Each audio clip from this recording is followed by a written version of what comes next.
शिखर पर मिलेंगे। लेखक जिग जिगलर। जिग की कहानी। मैं मानता हूँ कि लेखक के लिए अपनी कहानी को बीच में शामिल करना थोड़ा असामान्य है। मैं ऐसा कर रहा हूँ क्योंकि मैं ईमानदारी से ये मानता हूँ कि मेरी कहानी आपकी कहानी है। मेरा विश्वास है कि मैंने आपकी भावनाओं को महसूस किया है और मेरे शुरू के डर, असफलताएं और कुंठाएं इतने अधिक लोगों द्वारा बांटी गई हैं कि मेरी कहानी आप में से बहुतों को विश्वसनीयता के साथ वास्तविक उम्मीद देगी। इस पुस्तक के मूल संस्करण में मैंने अपनी कहानी को आत्मछवि के खंड में रखा था। जैसे जैसे महीने बीते तो ये और अधिक प्रमाणित होता गया कि कहानी आत्मछवि और दूसरों के साथ आपका रिश्ता खंडों के बीच और ज़्यादा उपयुक्त रहती। मेरा सीढ़ी पर चढ़ना तब शुरू हुआ जब मेरी आत्मछवि बदली, क्योंकि दूसरे व्यक्ति ने चिंगारी प्रदान की। मुझे विश्वास दिलाया गया है कि ये कहानी आपकी आत्मछवि और दूसरों के साथ आपके रिश्ते के बीच में पुल का काम करेगी। मैं अपने माता पिता के 12 बच्चों में से एक था। मेरे पिता की मृत्यु 1932 में हृदय गति रुकने से हुई थी और वे अपने पीछे मेरी माँ और 5 इतने छोटे बच्चे छोड़ गए थे जो कोई काम नहीं कर सकते थे। सौभाग्यवश मेरी माँ एक समर्पित ईसाई महिला थी जिसने हमें निस्वार्थ व पूर्णतः प्यार दिया और हमें सिखाया कि अगर हम ईश्वर पर भरोसा रखें, मेहनत करें और अपनी ओर से भरसक प्रयास करें तो सब कुछ ठीक हो जाएगा। जहाँ तक शैक्षणिक योग्यता की बात है तो वो 5वीं कक्षा पास थी, परंतु निसंदेह वो जीवन के विश्वविद्यालय से प्रशंसनीय गुणों व करुणा में स्नातक थी। वो छोटे से नगर याजू सिटी, मिसिसिपी के अति प्रिय व सम्मानित लोगों में से एक थी।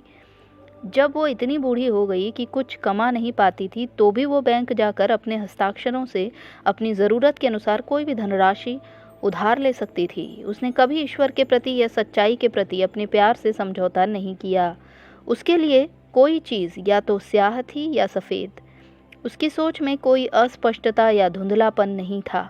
वो अक्सर कहा करती थी कि कोई अंडा कभी लगभग ताज़ा नहीं होता, वो या तो ताज़ा होता है या ख़राब। कोई बात या तो सच होती है या झूठ। उसके लिए सच्चाई या सिद्धांतों के साथ कोई समझौता नहीं हो सकता। वो अक्सर हमें छोटे छोटे वाक्यों में बहुमूल्य उपदेश दिया करती थी, जैसे ये महत्वपूर्ण नहीं है कि कौन ठीक है, महत्वपूर्ण यह है कि क्या ठीक है। वो व्यक्ति जो किसी चीज़ पर दृढ़ नहीं है किसी भी चीज़ के लिए गिर सकता है। सच बोलिए, चाहे उसके लिए कितनी भी कीमत चुकानी पड़े, क्योंकि जो व्यक्ति अपनी गलती को छुपाता है वो अभी भी गलती कर रहा है। हमारे बच्चों के पैदा होने के बाद उसकी प्रिय सीख होती थी, बेटा तुम्हारे बच्चे तुम्हारे कहने के बजाय करने पर अधिक ध्यान देते हैं और अगर तुम मिसाल कायम करोगे तो फिर तुम्हें कानून निर्धारित नहीं करने पड़ेंगे। 40 सेंट अधिक।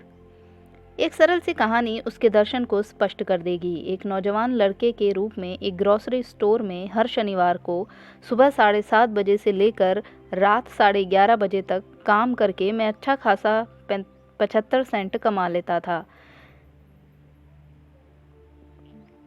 कुछ महीनों बाद मुझे एक स्थानीय सैंडविच शॉप पर नौकरी का प्रस्ताव मिला। इस नौकरी पर मुझे सुबह 10 बजे से लेकर आधी रात तक काम करना पड़ता। काम के घंटे कम होते और मेरा वेतन एक दिन के लिए $1.15 होता। मैं नौकरी में ये बदलाव करना चाहता था। आज के समय में आपको उन अतिरिक्त 40 सेंट के मूल्य की कल्पना करना नामुमकिन होगी, परंतु 1939 में मिसिसिपी के उस ग्रामीण कस्बे में एक छोटे लड़के के लिए ये बहुत अधिक राशि थी। मेरी माँ मेरी इस नौकरी बदलने वाली बात के लिए नहीं मानी, क्योंकि ग्रॉसरी शॉप के मालिक जॉन आर एंडरसन एक समर्पित ईसाई और सकारात्मक सोच वाले व्यक्ति थे। और मैं ये भी बता दूं कि मैं उसकी इच्छाओं के विरुद्ध काम करने की कभी नहीं सोच सकता था। जैसा कि मेरी माँ ने मुझे बताया कि 40 सेंट महत्वपूर्ण नहीं थे। जॉन एंडरसन का प्रभाव धन से नहीं मापा जा सकता था। उसने इस बात पर भी जोर दिया कि वो उसे ऐसी जगह काम करने की इजाज़त नहीं दे सकती थी जहाँ पर मालिक के गुणों के बारे में पता ना हो। उसने इस तरह की भी अफवाह सुनी थी कि वे सैंडविच शॉप में बियर भी बेचते थे। उसने अपना निर्णय ले लिया और जहाँ तक उसका ताल्लुक था ये उसका अंतिम निर्णय था, क्योंकि उसने जन्म से ही मुझे प्यार किया था और आज्ञा पालन की भावना मेरे दिल में बिठा दी थी। इसलिए मेरे द्वारा उसकी इच्छाओं का सम्मान करना स्वाभाविक था। ग्रॉसरी स्टोर में एक टेलर, ऐसी माँ के साथ जो मुझे इतना प्यार करती थी कि मेरी सनक के लिए ना कर देती थी। मुझे केवल एक प्यार करने वाली माँ ही नहीं मिली थी, बल्कि मिस्टर एंडरसन के रूप में पिता की तरह हित चाहने वाले व परवाह करने वाले व्यक्ति का लाभ भी मिला था। ये वो पृष्ठभूमि है जहाँ से मैं आया था। मैंने ग्रॉसरी स्टोर में 5वीं कक्षा में पढ़ने के समय से 11वीं कक्षा में समाप्त करने के समय तक काम किया। मैंने स्टोर में एक टेलर के रूप में शुरुआत की। इस शीर्षक से अधिक प्रभावित ना हूँ, तथापि इसका सिर्फ इतना मतलब था कि जिस समय मैं झाड़ू लगाता था तो लोगों को वहाँ से हटने के लिए कहता था। अपने सीनियर वर्ष के दौरान मैं बराबर वाले स्टोर पर चला गया और उस आदमी के लिए काम करने लगा जो मिस्टर एंडरसन के अधीन स्टोर का प्रबंधक रहा था। उसका नाम वॉल्टर हेनिंग था। वो भी बहुत अच्छा था और उसने मुझ में व्यक्तिगत रुचि ली। उसने बराबर में मीट मार्केट खरीद लिया था। स्नातक होने के बाद जल्दी ही मैं यूएस नेवी के लिए चल पड़ा। मेरे चलने से पहले वाली रात को मिस्टर हेनिंग ने मुझे अंतिम डच अंकल वार्तालाप के लिए बुलाया। उसने मुझे नेवी यानी जल सेना से सेवा मुक्ति के बाद फिर से उसके लिए काम करने का प्रस्ताव रखा। सच कहूँ तो उस प्रस्ताव पर मैं अधिक रोमांचित नहीं हुआ, क्योंकि मैं एक हफ्ते में 75 घंटे काम कर रहा था और $30 कमा रहा था। मिस्टर हेनिंग ने समझाया कि अगर मैं वापस आकर 2 वर्ष तक उसके लिए काम करूं और व्यापार को पूरी तरह से सीख लूं, तो वो मुझे अपनी निजी मीट मार्केट खरीद लेने में मदद करेगा। तथापि जिस चीज़ ने मेरे अंदर दिलचस्पी पैदा की वो उसके द्वारा अपने पिछले साल की $5,117 की आमदनी दिखाना था। याद रखें, 1944 में चीज़ें वैसी नहीं थी जैसी कि आज हैं। मुझे विश्वास नहीं हुआ कि कोई आदमी केवल 1 वर्ष में इतना अधिक कमा सकता था। उसने मुझे आश्वस्त किया कि ये सच था और मैं भी वही चीज़ कर सकता था। 1 जुलाई 1944 को मैं नेवी में भर्ती होने के लिए याजू सिटी मिसिसिपी से चल पड़ा। युद्ध समाप्त होने के बाद मैं याजू सिटी वापस आकर मीट मार्केट खोलने वाला था और 1 वर्ष में ही $5,117 कमाने वाला था। नेवी में काम करने के दौरान मैं जैक्सन मिसिसिपी की भूतपूर्व जीन एबरनीथी से मिला और उससे प्यार करने लगा। वो 31 खूबसूरत वर्षों से मेरी पत्नी और मेरी ज़िंदगी है। नेवी से सेवा मुक्त होने के बाद मैंने दक्षिणी कैरोलिना विश्वविद्यालय में प्रवेश लिया और रात के समय डोरमेट्रीज में सैंडविच बेचकर पैसा कमाया। मैंने नियमित स्कूल वर्ष में अच्छी कमाई की, परंतु गर्मी के महीनों में व्यापार मंदा था। एक दिन जीन ने समाचार पत्र में $10,000 प्रति वर्ष के सेल्समैन के लिए एक विज्ञापन देखा।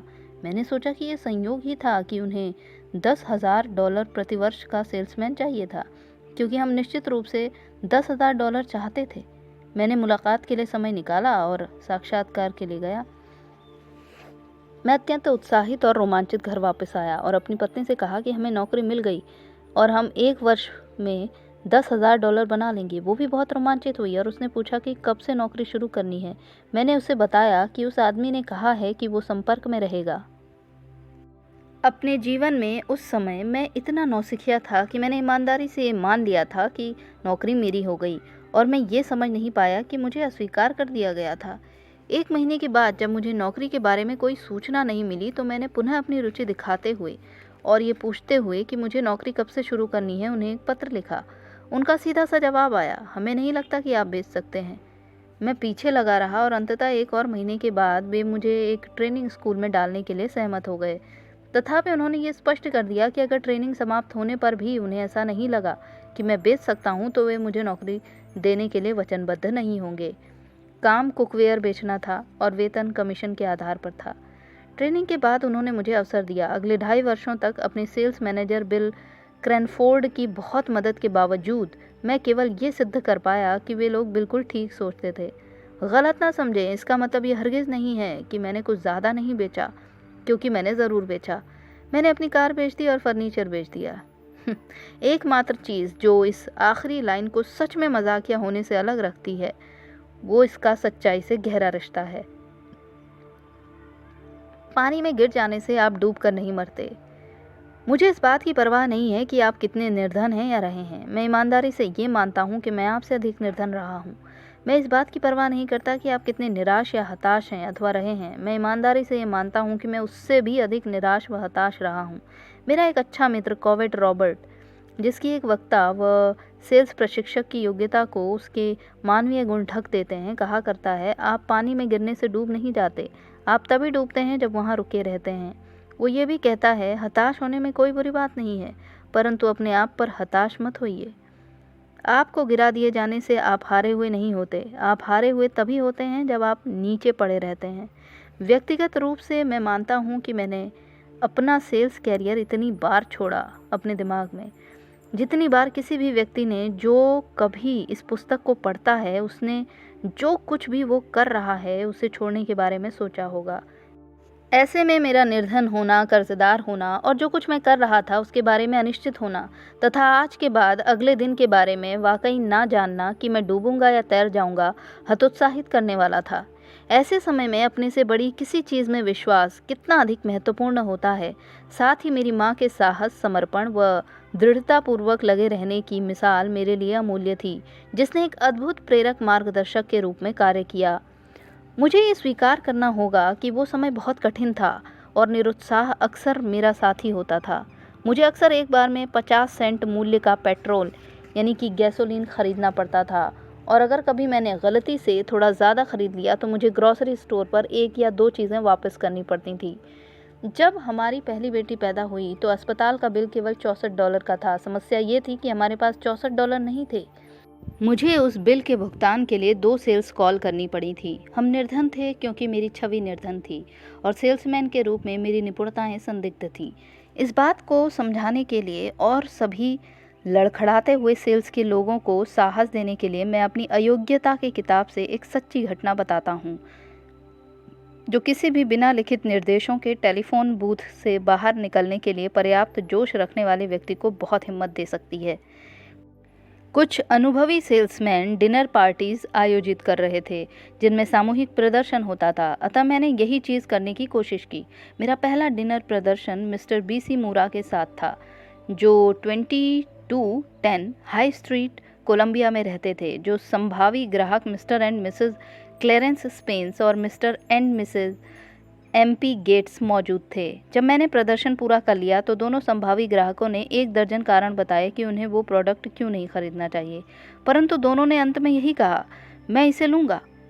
इस समय कोई भी समझदार सेल्समैन, विशेषकर अगर वो निर्धन है, तो ऑर्डर्स लिख लेता और अपना कमीशन न कमा लेता, परंतु मैं घर से निकल आया क्योंकि मेरा एक दूसरा अपॉइंटमेंट था और मैं लेट हो रहा था। बाद में मैंने वो सेल की, परंतु मैं सिर्फ ये जानना चाहता हूँ कि आप लोगों में से कितने ऐसी मूर्खतापूर्ण हरकत करते। हाँ मेरे पाठक मित्र, मैं आश्वस्त हूँ कि आपके लिए उम्मीद है। आप एक महान व्यक्ति हो सकते हैं। संतोषजनक सेल्स सफलता के 2.5 वर्षों के बाद ईमानदारी से कहूँ तो मैं संतोषजनक रूप से भी सफल नहीं था। तस्वीर आश्चर्यजनक रूप से बदल गई और मेरा करियर 180 डिग्री घूम गया। ये कहानी कुछ इस तरह है। मैं नेशविली, टेनेसी के PC मेरिल द्वारा आयोजित कार्लोट, उत्तरी कैलिफोर्निया में 1 दिन के प्रशिक्षण सत्र में शामिल हुआ। ये एक अच्छा सत्र था, परंतु मैं जल्दी ही उन विशेष तकनीकों को भूल गया जो मैंने सीखी थी। बाद में उसी दिन शाम को मैं वापस घर की ओर लैंकास्टर, दक्षिणी कैरोलिना के लिए एक डिनर डिमॉन्स्ट्रेशन के लिए चल पड़ा। मुझे घर पहुंचने में देर हो गई और उससे भी अधिक देर बिस्तर पर जाने में हुई। फिर लगभग पूरी रात बच्ची ने हमें जगाए रखा। सुबह 5:30 बजे अलार्म बजा और आदत ने मुझे बिस्तर छोड़ने के लिए बाध्य कर दिया। उन्नीदी आंखों से मैंने खिड़की से बाहर की ओर नज़र डाली और देखा कि बर्फ़ गिर रही थी। ज़मीन पर लगभग पहले से ही 10 इंच बर्फ़ थी और मेरे पास एक निष्ठुर क्रॉसले गाड़ी थी। मैंने वही किया जो उस सुबह हर समझदार व्यक्ति करता। हाँ, आप ठीक सोच रहे हैं। मैं फिर से बिस्तर में घुस गया। वहाँ लेटे लेटे मेरे मन में विचार आया कि मैं किसी सेल्स मीटिंग के लिए कभी देर से नहीं पहुँचा, ना ही मैंने कोई सेल्स मीटिंग कभी छोड़ी। अपनी माँ के शब्द भी मेरे दिमाग में उभर आए, जब तुम किसी के लिए काम करो तो उनके लिए पूरी तरह से काम करो। अगर तुम कुछ कर रहे हो तो उसमें पूरी तरह से लग जाओ, और अगर तुम पूरी तरह से नहीं लग सकते तो फिर पूरी तरह से उससे बाहर आ जाओ। बाइबिल कहती है, तुम ठंडे हो या गर्म मैं बर्दाश्त कर लूँगा, पर क्योंकि तुम गुनगुने हो इसलिए मैं तुम्हें अपने मुँह से थूक दूँगा। मैं लड़खड़ा कर फिर से बिस्तर से बाहर निकल आया और उस ठंड में कार्लोट की तरफ और जीवन की बिल्कुल नई डगर पर निकल पड़ा। जब प्रशिक्षण सत्र पूरा हो गया तो मिस्टर मेरिल ने मुझे एक तरफ ले जाकर कहा, जिक, आपको मालूम है मैं आपको पिछले 2.5 वर्षों से देख रहा हूँ और मैंने कभी ऐसी बर्बादी नहीं देखी। अब दोस्तों, इस बात की ओर आपका ध्यान जाएगा। कुछ विस्मित सा होकर मैंने उनसे पूछा कि उनकी इस बात का क्या मतलब था। उन्होंने बताया, आप में बहुत काबिलियत है, आप एक महान व्यक्ति और यहाँ तक कि राष्ट्रीय चैंपियन हो सकते हैं। स्वाभाविक रूप से मैं बहुत प्रसन्न हुआ, परंतु थोड़ा सा संशय भी हुआ। इसलिए मैंने पूछा कि क्या वो वास्तव में ऐसा सोचते थे। उन्होंने मुझे आश्वस्त किया, जिग, मेरे दिमाग में कोई शक नहीं है। अगर आप वास्तव में काम करें और आपने आप पर विश्वास करें तो आप शिखर तक जा सकते हैं। सच कहूँ, जब वे शब्द वास्तव में मेरे अंदर टपके तो मैं चकित रह गया। वे शब्द मेरे लिए क्या मायने रखते थे, ये समझने के लिए आपको मेरी पृष्ठभूमि को समझना होगा। एक लड़के के रूप में जब मैंने हाई स्कूल की सीनियर क्लास में प्रवेश किया तो मैं कुछ नाटा और 120 पाउंड से भी कम वजन का लड़का था। कक्षा 5 से अधिकांश समय स्कूल के बाद और शनिवार के दिनों में काम करता था और खेलों में सक्रिय नहीं था। छोटे और सुस्त होने के साथ साथ मैं सहमा हुआ भी था। जब तक मैं 17 वर्ष का नहीं हो गया, मैं किसी लड़की के साथ डेट पर नहीं गया था, और वो भी एक ब्लाइंड डेट थी, किसी और ने मेरे लिए फिक्स की थी। मेरी एक आत्म छवि एक छोटे कस्बे के छोटे लड़के की थी जो किसी दिन उस छोटे कस्बे में वापस जाकर एक ही साल में $5,117 कमाने वाला था।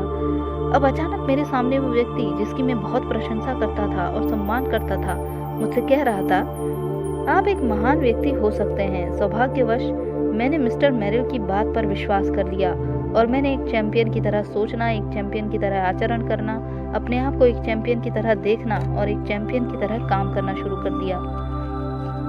एक बार जब आप विश्वास कर लेते हैं, सफलता आसान हो जाती है। मिस्टर मेरिल ने मुझे बहुत ज़्यादा सेल्स तकनीक नहीं सिखाई, परंतु साल खत्म होने से पहले मैं अमेरिका की 7,000 से भी अधिक सेल्समैन वाली कंपनी में दूसरे नंबर का सेल्समैन हो गया। मेरे पास क्रॉसले की जगह एक लग्जरी कार आ गई और मुझे अच्छी तरक्की मिली। अगले साल मैं अमेरिका के सबसे अधिक वेतन पाने वाले प्रबंधकों में से था। बाद में मैं देश का सबसे कम उम्र का डिवीजन सुपरवाइजर हो गया। मिस्टर मेरिल से मुलाकात होने के बाद मैंने अचानक सेल्स की कोई नई निपुणताएं नहीं सीख ली थी, ना ही मेरा IQ कोई 50 पॉइंट बढ़ गया था। मिस्टर मेरिल ने मुझे संतुष्ट कर दिया था कि मेरे अंदर सफल होने की योग्यता थी, मुझे पहुंचने के लिए एक स्तर दे दिया था और मेरे पास जो कुछ पहले से ही था उसे प्रयोग करने का विश्वास दे दिया था। अगर मैंने उन पर विश्वास न किया होता तो उनके संदेश का मुझ पर कोई प्रभाव नहीं होता। मुझे उम्मीद है कि जब मैं आपसे कहता हूँ कि आप भी एक विशिष्ट व्यक्ति हैं और आप यहाँ पर सफल होने, खुश होने, स्वस्थ होने और मूल्यवान व सार्थक कार्य संपन्न करने के लिए आए हैं, तो आप मेरा विश्वास करते हैं। मिस्टर मेरिल से बहुत पहले हुई उस मुलाकात के बाद बहुत सी चीजें हुई, परंतु वो अवसर मेरे जीवन में एक टर्निंग पॉइंट था। इसका मतलब ये नहीं है कि उस यादगार दिन के बाद से चीजें हमेशा मेरे पक्ष में ही हुई। ऐसा नहीं हुआ। एक समय ऐसा था जब मैं जीवन के बहुत अधिक उतार चढ़ावों के साथ एक अनिश्चित भटकाव बनकर रह गया था। अपने उतराव या हताशा के दिनों के दौरान मैंने एक दिन डॉक्टर पील की पावर ऑफ पॉजिटिव थिंकिंग पढ़ी और मेरा करियर जो मुसीबत में था फिर से आगे बढ़ने लगा। डॉक्टर पील से मुझे अपनी परेशानियों की असली जड़ पहचानने में मदद मिली। ये बताने की जरूरत नहीं है कि वो असली जड़ में ही था, और बहुत सी अच्छी किताबें व अच्छे लोग हताशा की अन्य अवधियों में मेरे जीवन रक्षक रहे हैं। यही कारण है कि मैं आपको जानबूझकर अच्छे लोगों व अच्छी पुस्तकों का साथ तलाशने के लिए प्रोत्साहित करता हूँ। मिस्टर मेरिल के बाद जीवन में कुछ उतार भी आए, परंतु अधिकतर चढ़ाव थे। विशेषकर 4 जुलाई 1972 से, जब मैंने जीवन को जीसस क्राइस्ट के सुपुर्द कर दिया। ये पुस्तक और इस पुस्तक पर आधारित रिचर्ड लाइफ कोर्स मेरे व्यावसायिक जीवन की प्रमुख घटना रहे हैं, परंतु अपने कुछ कार्यों को फ्रेंच, जर्मन, जापानी, स्पेनिश और ब्रेल भाषाओं में अनुवादित होते देखना भी मेरा सौभाग्य रहा है। मैं विद्यार्थियों के समूहों व सेल्स संस्थाओं से लेकर गिरजाघरों, व्यावसायिक खेलकूद की टीमों और चैम्बर ऑफ कॉमर्स तक 16,000 तक की संख्या के श्रोताओं को अपना संदेश देने के लिए 20 लाख मील से ज्यादा की यात्रा कर चुका हूँ। मैं doctor Peel, Ronald Reagan, general Chappie James, Art Linkletter, Paul Harvey, Olympic star Bob Richardson, doctor Ken McFarland, W Clement Stone, Pat Boone जैसे प्रमुख व विशिष्ट अमेरिकियों व अन्यों के साथ उपस्थित हो चुका हूँ। मैंने इन चीज़ों का उल्लेख, जो कुछ ईश्वर ने मुझे करने की अनुमति दी, आपको प्रभावित करने के लिए नहीं किया, बल्कि आपको प्रोत्साहित करने के लिए किया है कि जो कुछ आपके पास है उससे आप क्या कर सकते हैं। मैं नहीं मानता कि जहाँ तक आकार, ताकत, बुद्धिमानी या योग्यता का संबंध है तो मुझसे ज़्यादा औसत व्यक्ति कोई दूसरा रहा है। मेरा मानना है कि अगर मैं कर सकता हूँ तो आप भी कर सकते हैं। किसी की भी जीवन कथा में बहुत सी कारक बातें और बहुत से लोग शामिल रहते हैं, परंतु मेरे जीवन पर जितना विशेष प्रभाव मिस्टर मेरिल का पड़ा उसके बारे में जितना कहा जाए कम है। अविश्वसनीय रूप से कम मेरे लिए हमारी पूरी बातचीत 5 मिनट से भी कम समय तक चली और इसमें सिर्फ कुछ दर्जन शब्द शामिल हुए। यही कारण है कि मेरे विचार में एक तस्वीर 10,000 शब्दों के मूल्य के बराबर नहीं होती। और यही कारण है कि अपनी हर वार्ता से पहले मैं ईश्वर से मांगता हूँ, हे भगवान, मुझे आज एक पीसी मेरिल बना दे। इस पुस्तक को लिखने के दौरान पूरे समय मेरी यही प्रार्थना थी। मेरे द्वारा अपने आप को एक छोटे से कस्बे से आए हुए एक छोटे से व्यक्ति के रूप में तालमेल बिठाने के लिए संघर्ष करते हुए देखना बंद करने में पीसी ने मेरी मदद की। उसने मुझे अपने आप को एक विशेष व्यक्ति जिसके पास दूसरों को कुछ देने के लिए है के रूप में देखने का रास्ता दिखाया। मेरे लिए ये कितने सौभाग्य की बात होगी कि मैं आपके जीवन में बहुत छोटी परंतु उसी तरह की भूमिका अदा करूं। जब मैं आपके साथ अपने विचारों को बांटता हूँ तो जो आपके जीवन को लाभकारी बनाते हैं, तो मुझे लगता है कि मैं ईश्वर द्वारा बताया गया कार्य कर रहा हूँ। ये मेरी आशा और प्रार्थना है कि ये पुस्तक और विशेषकर यह अध्याय एक ऐसा पुल बन जाए जिस पर चलकर आप स्वयं को स्वीकार करने की ओर से दूसरों को स्वीकार करने की ओर बढ़ सकें। अगर ऐसा होता है तो फिर मेरे पुरस्कार बहुत होंगे, मेरा प्याला छलक रहा होगा।